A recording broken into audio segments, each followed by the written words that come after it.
Hello everyone, अस्सलाम वालेकुम। उम्मीद करती हूँ कि आप सब खैरियत से होंगे।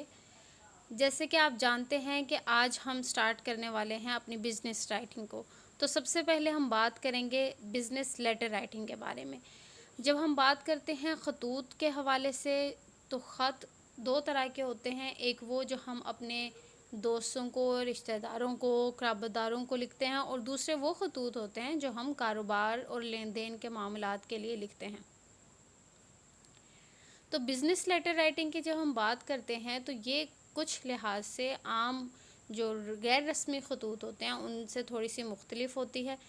बिज़नेस लेटर राइटिंग एक ख़ास तरीके से लिखी जाती है।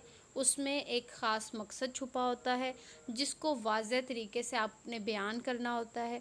बिज़नेस लेटर राइटिंग के बारे में एक फ़ॉर्मल स्ट्रक्चर होता है जिसको फ़ॉलो करना होता है। फ़ॉर्मल स्ट्रक्चर कैसे कि इसका एक लेआउट होता है जिसको फ़ॉलो करना होता है, और बगैर उस लेआउट के आपका जो ख़त है वो उतनी अहमियत नहीं रखता, और वो पढ़ने वाले को ये मालूम होता है कि जो भेजने वाला है, जो ख़त को लिखने वाला है, उसके पास थोड़ा सा नॉलेज या फिर आप कह सकते हैं कि जो कॉन्सेप्ट है वो क्लियर नहीं है। तो अगर आप चाहते हैं कि आपका ख़त एक अच्छा इम्प्रेशन दे उस ऑर्गेनाइजेशन पे, उस इंस्टीट्यूशन पे जिसको आप ख़त लिखने जा रहे हैं, तो उसके लिए आपको एक मुकम्मल बाज़ाब्ता तरीके से एक ख़त लिखना होगा, जो जिसमें मकसद भी छुपा हो, जो पर्पस ओरिएंटेड हो, जिसमें जो स्ट्रक्चर है वो लेआउट है वो फॉर्मल हो, अप्रोप्रिएट हो, लीगल हो, जो वेल ऑथेंटिकेटेड हो। उसके अलावा जो आप लैंग्वेज को यूज़ करें वो फॉर्मल और प्रोफेशनल होनी चाहिए। रस्मी ज़ुबान का इस्तेमाल करना है और प्रोफेशनल लैंग्वेज का इस्तेमाल करना है। तो आज के इस लेसन में हम पढ़ेंगे बिज़नेस लेटर राइटिंग के उन कंपोनेंट्स के बारे में जो उस ख़त में लाजमी होने चाहिए। उसके अलावा उस फॉर्मेट एंड स्ट्रक्चर के बारे में भी आपको इस चैप्टर में, इस लेसन में बताया जाएगा। तो सबसे पहले बात करते हैं उन कंपोनेंट्स की। तो बेसिकली 8 कंपोनेंट्स हैं जिनको आपने फॉलो करना है बिज़नेस लेटर राइटिंग में। तो सबसे पहला जो एलिमेंट है वो क्या है? The heading. हेडिंग, उसके बाद है date, then it is inside address, salutation, the subject line, the body, the complimentary close and the signature block. One by one हम इन सारी चीज़ों के बारे में देखेंगे, समझेंगे कि ये क्या होती हैं। तो सबसे पहले है जी द हेडिंग। हेडिंग बेसिकली दो तरह की होती है। एक जिसको हम कंपनी के बिहाफ पे अगर आप एक ख़त लिख रहे हैं, और दूसरी पर्सनल अगर आप ख़त लिख रहे हैं। तो सबसे पहले कौन सा है? वो वाला ख़त अगर आप किसी कंपनी के बिहाफ पर किसी दूसरी ऑर्गेनाइजेशन या फिर इंस्टीट्यूशन को भेज रहे हैं। इस किस्म के ख़त में क्या होता है, आपके पास एक कंपनी का अप्रूव्ड लेटर हेड पेपर होता है जिसके ऊपर कंपनी का एड्रेस, नाम और पता और बाकी तमाम जो अहम बातें हैं, टेलीफोन नंबर, फैक्स नंबर, वो सब उसमें उस सब सारी डिटेल्स उसमें गिवन होती हैं। दूसरी टाइप क्या होती है? पर्सनल बिजनेस लेटर्स, जिसमें हेडिंग आपने खुद से लिखनी होती है, और वो हेडिंग क्या होती है? आपका कंप्लीट रिटर्न एड्रेस होता है कि जिस पे आपको वो इंस्टीट्यूशन, वो ऑर्गेनाइजेशन रिस्पॉन्स बैक कर सके, आपने वो एड्रेस लिखना है। तो ये जो हेडिंग है ये होता है सेंडर्स एड्रेस, जो ख़त भेजने वाला है। अगर आप ख़त लिख रहे हैं किसी को, तो आपका एड्रेस किस में कंसीडर किया जाएगा? इस हेडिंग में कंसीडर किया जाएगा। ठीक है जी। तो दूसरी चीज़ है डेट। हेडिंग के बाद आपने डेट लिखनी है। डेट का भी आपने फॉर्मल पैटर्न फॉलो करना है, क्योंकि ये आपका फॉर्मल लेटर है, बिजनेस लेटर है। तो फॉर्मल वे में जब तारीख लिखते हैं तो उसमें सबसे पहले महीना लिखते हैं, फिर तारीख लिखते हैं, और फिर साल लिखते हैं। अब तारीख के भी लिखने के दो तरीके हैं। अगर तो आपके पास लेटर हेड स्टेशनरी है जिसमें आपका कंपनी का एड्रेस ऑलरेडी गिवन है, तो फिर आपने उस लेटर हेड के एड्रेस के बाद 2 स्पेस छोड़नी है। आपने 2 स्पेस की जगह छोड़ेंगे और फिर आप उस पर तारीख लिखेंगे। अगर आप अपना बिजनेस लेटर पर्सनल लिख रहे हैं तो फिर आपकी जो हेडिंग है आपके एड्रेस के नीचे लिखी जाएगी। नेक्स्ट है इनसाइड एड्रेस। इनसाइड एड्रेस को किसको कहा जाता है? जिसको आपने ख़त लिखना है, to whom you are addressing your correspondence। इसका मतलब जो वसूल करने वाला है उसका ख़त उसका एड्रेस इनसाइड एड्रेस कहलाता है। अब इनसाइड एड्रेस में कौन सी चीज़ें इंक्लूड होती हैं? पर्सनल टाइटल है, आप किसी मिस्टर को ख़त लिख रहे हैं, मिसेस, डॉक्टर और वट एवर इज़ अप्रोप्रिएट, जो भी मुनासिब है उसका आप टाइटल लिखेंगे, उस शख्स का नाम लिखेंगे, उसका प्रोफेशनल टाइटल लिखेंगे और फिर कंपनी का नाम और एड्रेस लिखेंगे। ये तमाम तर चीज़ें, ये तमाम तर एलिमेंट्स जो हैं इनसाइड एड्रेस में इंक्लूड होने चाहिए। उसके बाद जो चीज़ अहम है, एलिमेंट है, वो है सैल्यूटेशन। सैल्यूटेशंस क्या होती हैं? फॉर्मल वे ऑफ ग्रीटिंग, कि आप किसी को अलकाब से बुला रहे हैं, उसको आप अलकावात से नवाजते हैं, तो वो ग्रीटिंग्स में कंसिडर किए जाते हैं, जिसको हम सैल्यूटेशंस कहते हैं। सैल्यूटेशंस स्टार्ट होती हैं डियर के वर्ड से। ठीक है जी, आपने डियर लिखना है, उसके बाद उस शख्स का पर्सनल टाइटल और उसका लास्ट नेम लिखेंगे, उसके बाद कॉलन के साथ आप इसको ख़त्म कर देंगे। ये बात हम कर रहे हैं किसके लिए? फॉर्मल बिजनेस लेटर राइटिंग की सैल्यूटेशंस के लिए।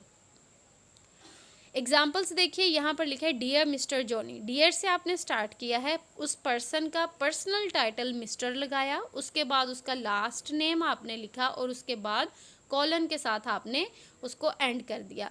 तो यहाँ पर आप मुख्तलिफ एग्जांपल्स देख रहे हैं।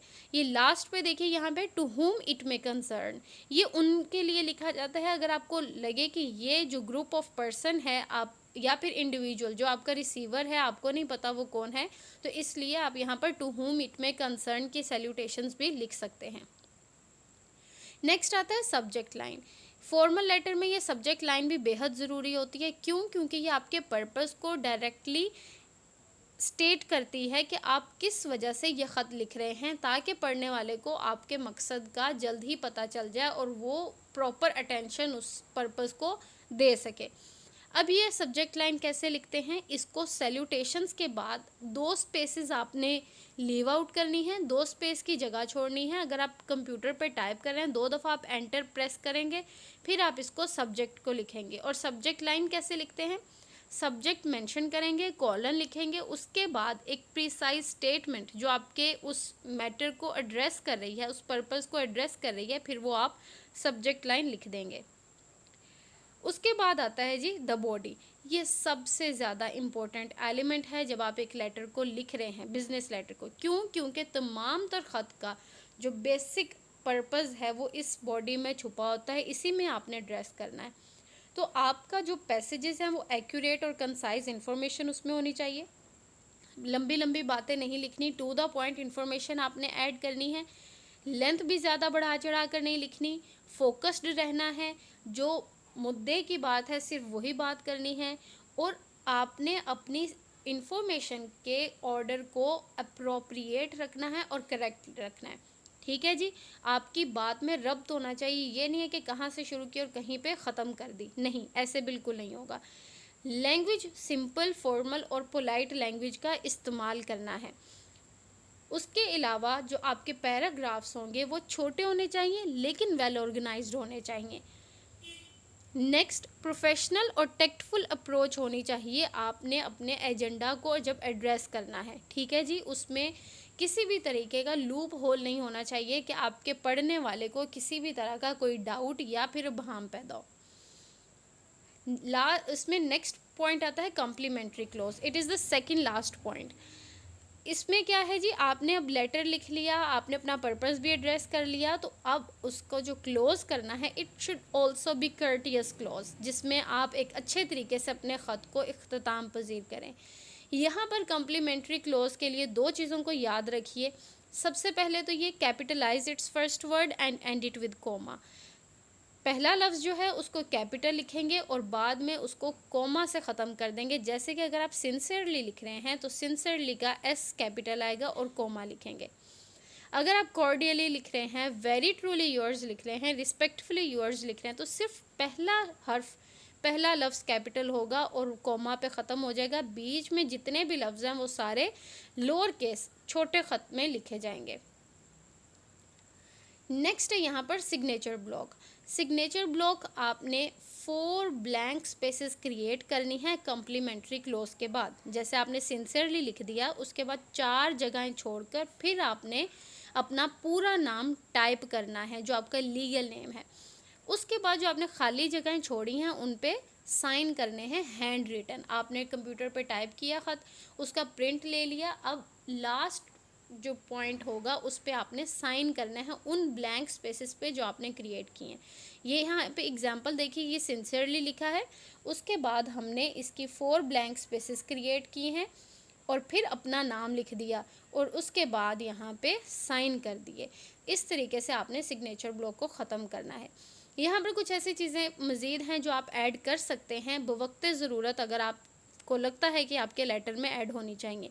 वो क्या है? Reference initials. रेफरेंस इनिशियल्स क्या होते हैं? बेसिकली अगर फॉर एग्ज़ाम्पल आपने लेटर किसी और को लिख कर दिया है किसी और के लिए, यानी डायरेक्ट लेटर आपसे बिलोंग नहीं करता, आपने किसी के लिए लेटर लिखा है और उन्होंने किसी और को देना है, right? You are the person who is just writing a letter. क्या आपने सिर्फ अपनी सर्विसेज प्रोवाइड की हैं किसी को उस लेटर को लिख कर देने के लिए। तो इस केस में आप रेफरेंस इनिशियल्स भी ऐड कर सकते हैं। तो जो शख्स लेटर लिख रहा है उसके इनिशियल्स पहले आएंगे और दूसरे शख्स के बाद में आएंगे। नेक्स्ट है इनक्लोजर नोटेशन। इनक्लोजर नोटेशंस क्या होती हैं? अगर आप अपने लेटर के साथ कोई और अदर डॉक्यूमेंट अटैच कर रहे हैं तो वहाँ पर आप इनक्लोजर नोटेशन की हेडिंग ऐड करेंगे। इसमें आप क्या करेंगे? इनक्लोजर लिखेंगे, कॉलन लगाएंगे और उसके बाद लिखेंगे कि आप क्या अटैच कर रहे हैं। जैसे कि अगर आप रेज़्यूमे अटैच कर रहे हैं या कोई आप फोटोग्राफ्स अटैच कर रहे हैं तो वो आप यहाँ पर मेंशन करेंगे ताकि पढ़ने वाले को मालूम हो जाए कि इस ख़त के साथ ये चीज़ अटैच्ड है।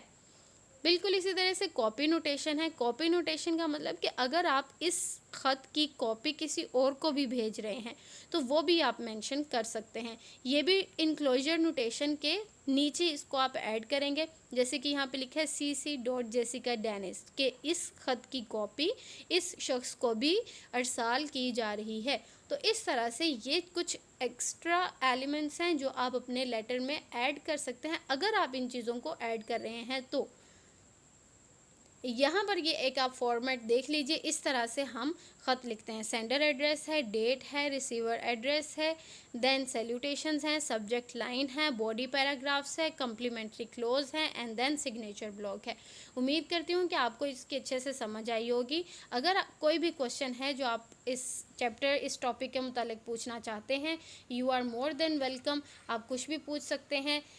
अगर आपको अच्छा लगा है तो आप प्लीज़ दूसरों के साथ शेयर कीजिए ताकि दूसरे भी अपनी इस्लाह कर सकें और उसको अच्छे से समझ सकें।